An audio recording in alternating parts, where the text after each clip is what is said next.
50 years ago, the Clean Water Act became law. The law changed the way we treat our natural resources, especially our oceans, lakes, rivers, and streams. Before that, people and companies quite literally dumped their waste into those bodies of water. Tonight, we're showing you a behind-the-scenes look at the state's largest wastewater treatment facility and how it protects the waterways we use every day. Portland's East End Beach, a gateway to Casco Bay, and a scenic view for those going for a walk, bike, or swim. Amelia Toro brings her dogs Tully and Gia here on a weekly basis. Good girl, Gia. Our dogs absolutely love it here. This is one of the first places where Tully and Gia, our other dog, would go swimming in the ocean. Tully would stay in there for hours if it weren't for me saying, "You're gonna get too cold." But it wasn't always this way.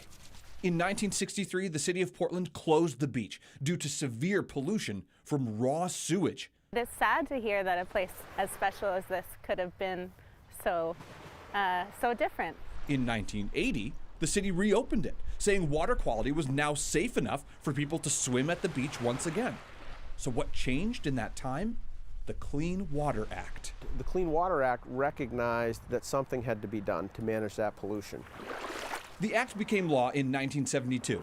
Its goal? To clean up pollution and make all waters in the U.S. swimmable and fishable. It established rules and regulations for how people and companies get rid of their waste. The law allowed the Environmental Protection Agency to set standards for wastewater and national water quality criteria for pollutants. It requires industrial, municipal, and other facilities to get permits if their discharges go directly to surface waters.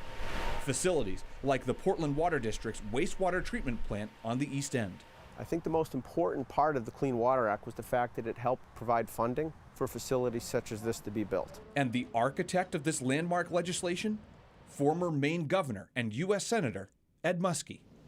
And I'm not sure you're interested in the exact quantity of suspended solids or the oxygen demand in the river. What you are interested in is getting an unhealthy environment healthy, getting a dirty river clean, and we share that goal. And the 1972 Clean Water Act is intended to achieve that goal.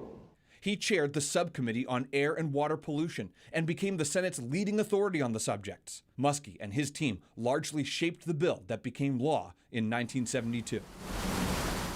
It allowed facilities like this, the Portland Water District's wastewater treatment plant, to be built. Federal grants covered 80% of the costs. Without that influx of federal funding and cash, places like this wouldn't have gotten built, and we wouldn't be talking about the wonderful water quality of Casco Bay. Scott Furman is the Director of Wastewater Services for the Water District. To celebrate the 50th anniversary of the act, the Water District offered behind-the-scenes tours of this influential facility, the largest in Maine. We haven't done a great job of letting people know what we do and the importance of what we do. I think a lot of utilities, we've tried to get our jobs done kind of quietly, and we've created the ability for people to take what we do for granted. When we open our doors, we bring in people, and honestly, I'm surprised when people will show up on a Wednesday afternoon to learn what we do. On a typical day, Portland residents and businesses generate 20 million gallons of wastewater, according to the Water District. It enters a system of pipes and ends up at this plant. Screens, sedimentation tanks, microorganisms, and disinfectants all work together to remove contamination. Finally, that wastewater is clean enough to go into Casco Bay. When I take a sample here, there should be no chlorine that goes into the bay. And that's what's hopefully in here. That's right.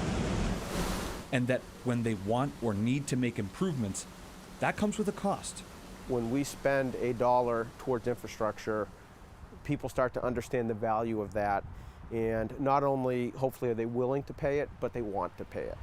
A cost the Water District says ultimately benefits the places we love to work and play.